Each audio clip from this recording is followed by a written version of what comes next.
Você já esteve em um lugar onde a barreira do idioma foi o menor de seus problemas, mas não é apenas a maneira como os estrangeiros falam que pode confundir os turistas. Em todo o mundo, pequenas diferenças culturais, como gestos comuns ou etiqueta, podem causar grandes mal-entendidos para visitantes desavisados. Então, antes de viajar pelo mundo, em suas próximas tão esperadas férias, deixe-me educá-lo sobre algumas esquisitices culturais comuns que podem realmente confundir os turistas.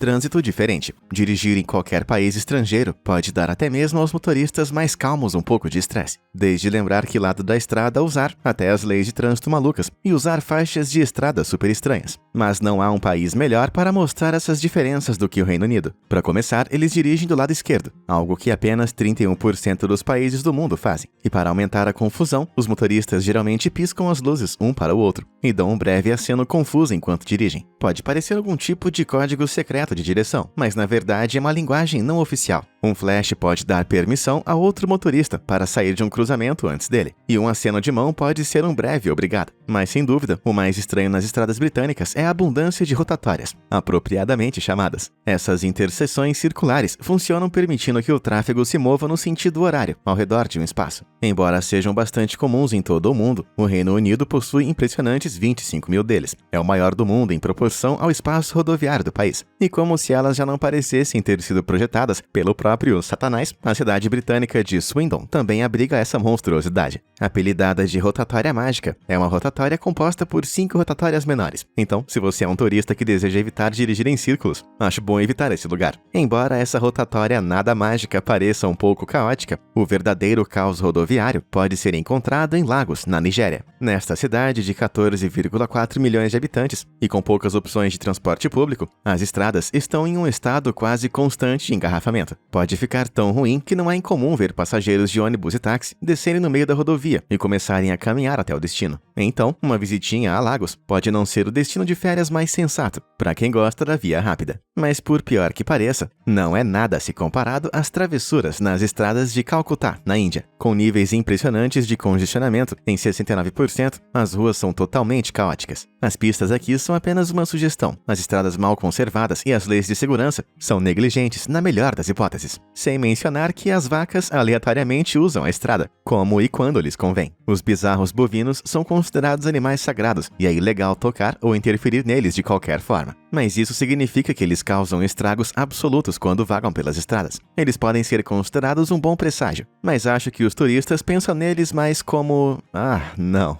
Agora, antes que todas essas comparações culturais te deixem transtornado, por que você não manda ver nos botões de curtir e se inscrever? Eu publico novos vídeos todos os dias, então, independente de onde você esteja no mundo, você nunca vai ficar entediado.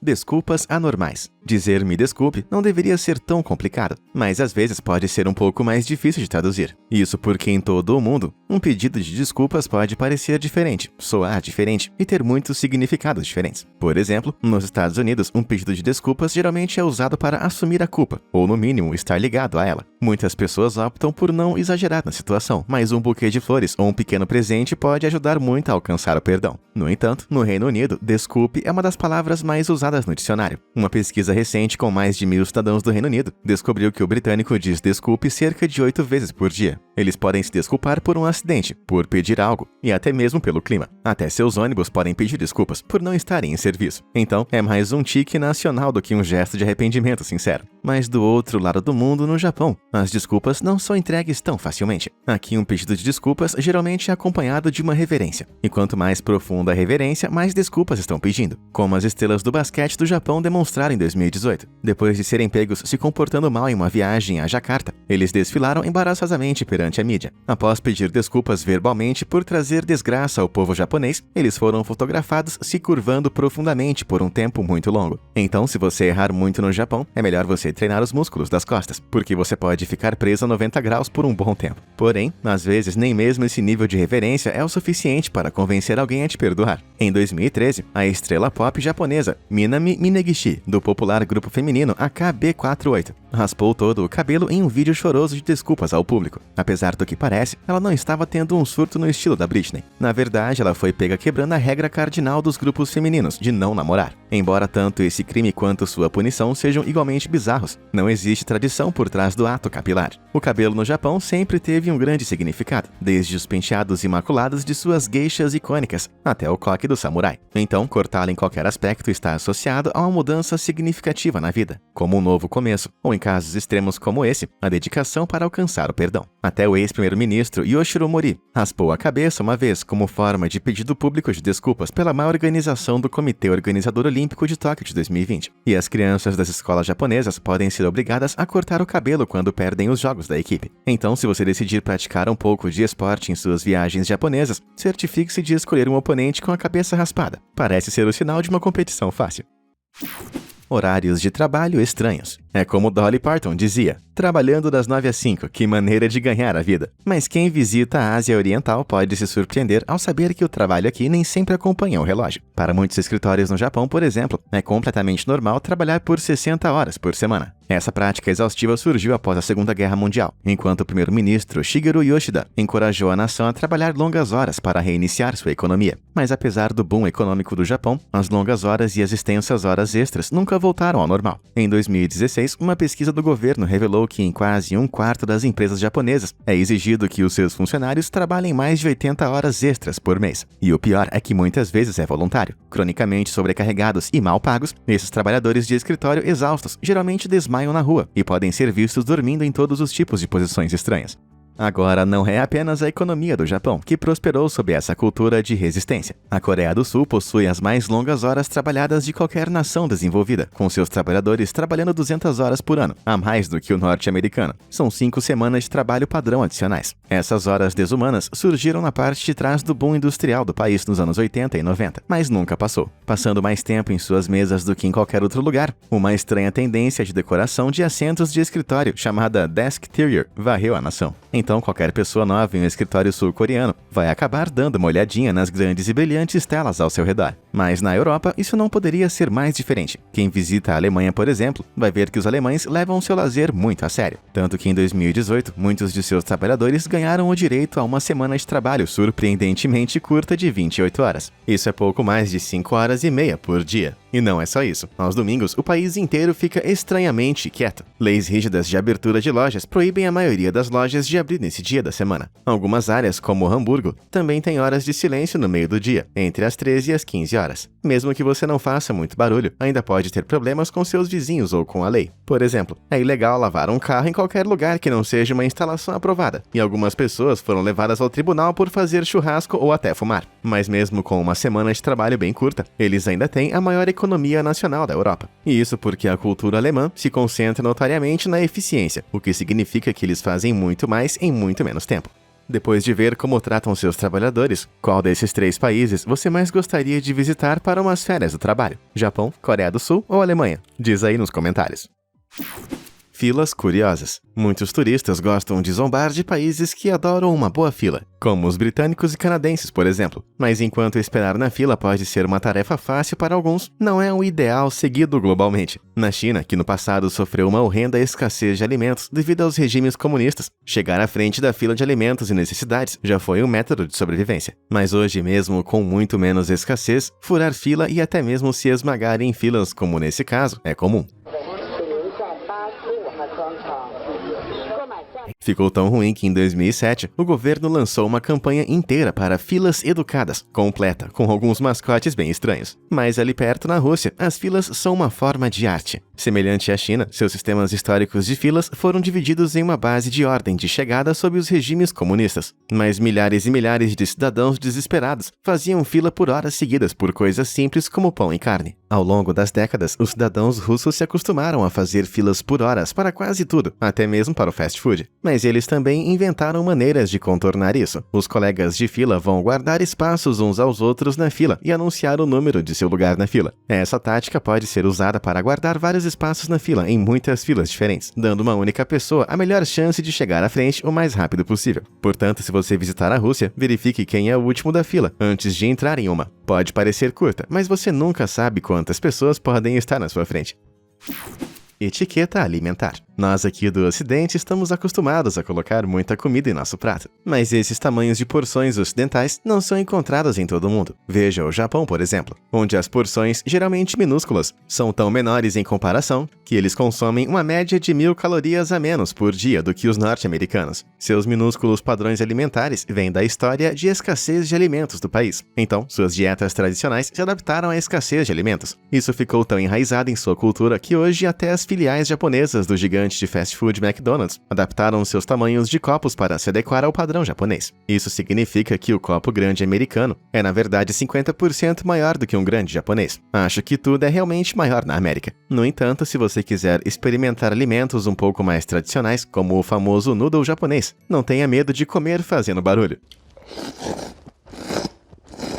Ao contrário do resto do mundo, onde comedores barulhentos são um incômodo, o Japão propositalmente faz isso para realçar o sabor. Enquanto devoram ruidosamente a deliciosa iguaria, estão constantemente sentindo o cheiro, realçando todas as fragrâncias da refeição. Também permite que eles aproveitem o macarrão quente muito mais rápido, tornando sua refeição tão rápida quanto deliciosa. Mas na Europa a coisa muda, e um jantar na Itália realmente não é algo para ser apressado. Na terra do bom vinho e da massa perfeita, um jantar tradicional contém cerca de 8 pratos de encher o bucho. E entre toda a conversa, comida e vinho, uma refeição pode durar 4 horas ou mais. Então, se você decidir beber e jantar na Itália, lembre-se, não encha sua barriga com gricinos. E por falar em encher, se você for convidado para um jantar na casa de alguém na China, quando terminar, certifique-se de deixar um pouco de comida no prato. Pode parecer indelicado, mas na verdade é o contrário. Nesse país, deixar comida é sinal de que você está satisfeito e que o anfitrião não economizou no tamanho da porção. Mas do outro lado da mesa, a etiqueta de alimentação indiana incentiva os clientes a terminarem o máximo possível da comida em seu prato. Obviamente, se você comeu muito, pode ser perdoado por deixar algumas migalhas, mas deixar sobras de comida pode ser um grande descaso. E não apenas isso, você também deve estar atento à rapidez com que está comendo. Por mais delicioso que seja, devorar o que está no seu prato pode parecer indelicado, mas comer em ritmo de caracol pode parecer que você não gostou da comida. Mas que insulto! E se te oferecerem mais comida, mesmo que esteja prestes a explodir, não recuse. Dizer "pegue mais comida" é um jeito indiano de mostrar amor e respeito. Então, a menos que você queira que seu anfitrião comece a temperar a comida com suas lágrimas, aceite o que for oferecido.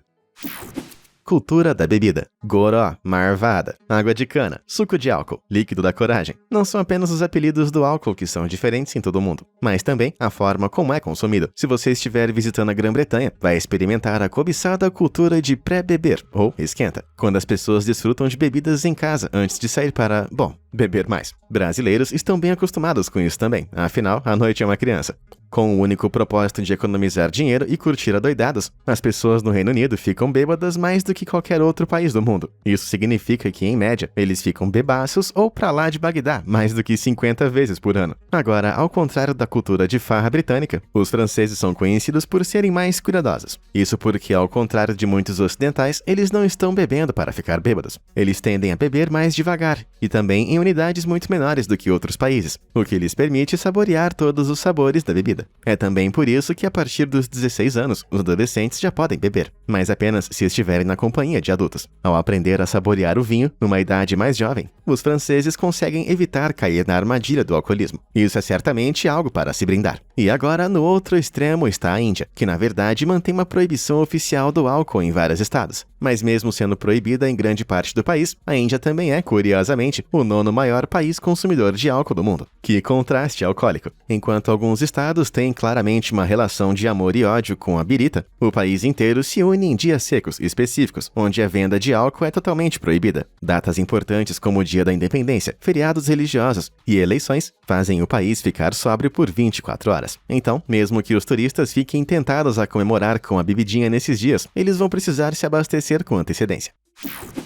Entretenimento excêntrico. Como você relaxa depois de uma semana longa e difícil? Você vai ver um filme? Ou talvez sair com seus amigos? Bem, se você estiver no Japão, há uma boa chance de você passar a noite em um centro de karaokê. O país tem mais de 10 mil estabelecimentos de karaokê, onde você pode cantar com todo o seu coração 24 horas por dia, 7 dias por semana. Sua popularidade vem de uma cultura onde cantar em grupo desde jovem é a norma, tornando as reuniões de karaokê um passo lógico. Mas enquanto você anda pelas ruas das cidades japonesas, você também pode notar a abundância de bares anfitriões, com nomes estranhos. Aqui você pode pagar para socializar com estranhos profissionais e bonitos. Isso pode fazer você pensar outras coisas, mas os anfitriões aqui passam a noite entretendo os clientes com conversas e karaokê, enquanto os incentivam a gastar muito com bebidas e gorjetas. Embora pareça divertido, nem sempre é glamouroso. Para muitos anfitriões, seu salário muito escasso é complementado por comissões de até 50% das bebidas que seus clientes compram. Isso o transforma em uma espécie de concurso de popularidade enorme, com os anfitriões muitas vezes incentivando os clientes a gastar milhares de dólares em serviços em apenas uma noite. Se isso soa um pouco estranho para você, por que não tentar algo como um evento Ruikatsu?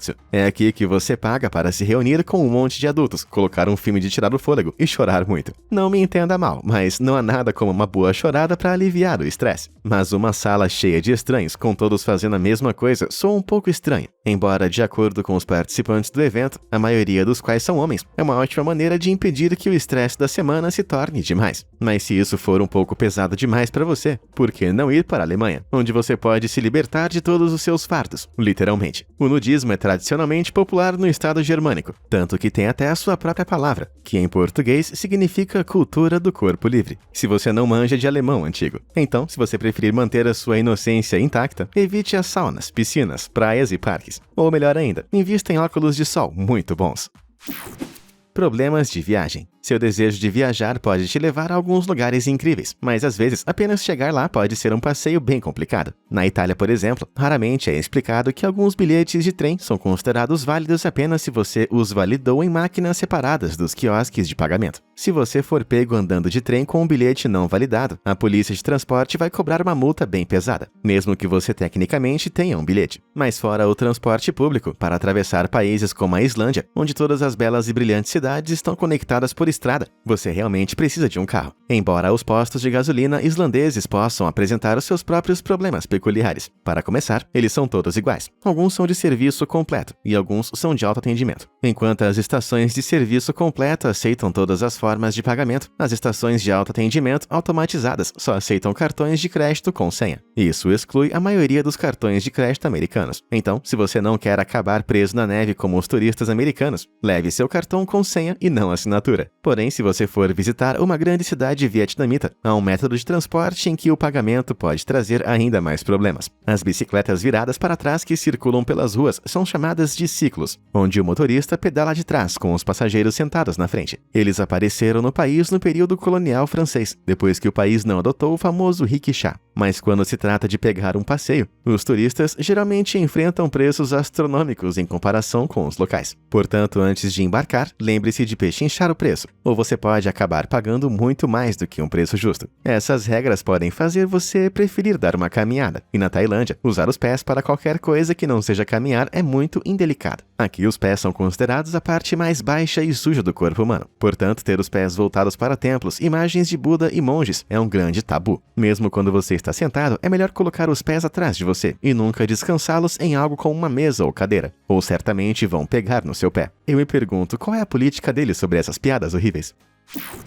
Desastre de moda. Alguma vez você já saiu de férias e se sentiu perdido na moda? Bem, dependendo de onde você está viajando, o que você está vestindo pode ser a diferença entre um dia na praia e um dia na cela de prisão. Em muitos países de maioria muçulmana, como a Arábia Saudita, Paquistão e Omã, existem códigos de vestimenta rígidos que impedem as mulheres de usar roupas reveladoras ao ar livre, e em alguns casos até mostrando o cabelo em público, como no Irã, onde é obrigatório que as mulheres usem hijab, ou um lenço na cabeça ao ar livre. Como você pode imaginar, é uma lei bastante controversa. E considerando que o país pode ter máximas de verão que chegam a 40 graus Celsius, a ideia de enrolar um lenço em volta da cabeça nesse calor parece totalmente sufocante. Mas por mais calor que isso possa trazer para muitos turistas do sexo feminino, vai ter que ser assim mesmo. Remover um lenço na cabeça em público pode levar mulheres a serem presas por violar a prudência pública. Uma acusação que pode levar até 2 meses de prisão ou 74 chicotadas. Caramba, isso é inacreditável. Mas esses não são os únicos países onde você pode ser multado por roupas inadequadas. adequadas. Na Espanha, dirigir usando sandálias ou chinelos é geralmente desaprovado. É considerado perigoso porque a sandália pode ficar presa embaixo do pedal, fazendo com que você perca o controle do carro. Parece engraçado, mas as autoridades levam isso muito a sério. E como fica a critério deles, você pode enfrentar uma multa de até 200 euros. É um bom jeito de tirar o pé do acelerador. Porém, quando se trata de escolher conforto em vez de estilo, a China realmente vai além. Os cidadãos são conhecidos por acharem seus pijamas tão confortáveis que os locais saem com eles. Muitas pessoas vão às lojas vestidas da cabeça aos pés com roupão de pijama e calças aconchegantes, e algumas vão até trabalhar desse jeito. O dilema do conforto ficou tão ruim que no início de 2020, o governo começou a nomear e a envergonhar os usuários públicos de pijama, chamando seu senso de vestimenta de comportamento incivilizado. Mas a reação que a iniciativa recebeu por invadir a privacidade desses cidadãos resultou no pedido de desculpas do governo. E hoje, o pijama ainda é um item básico da moda de rua chinês, ou mais precisamente, da moda de cama. Então, se você fizer uma viagem à China, não tenha medo de levar as suas pantufas. Mas se você estiver viajando para o Caribe, lembre-se de deixar toda a sua camuflagem em casa. É ilegal na Jamaica, Antígua, Barbados e Granada ter ou usar roupas de camuflagem se você for civil. E isso inclui camisas, shorts, carteiras, bolsas e chapéus. Historicamente, revoltas nessas ilhas viram ondas de assaltantes usando camuflagem tentando se passar por militares. Mas mesmo que seja tecnicamente camuflagem, estampa de leopardo espalhafatosa não conta. Então, sua mãe vai ficar ok. E você, já experimentou algumas dessas esquisitices culturais pessoalmente? Ou conhece alguma outra que você simplesmente não conseguiu entender? Conta pra gente nos comentários. Obrigado por assistir e até a próxima!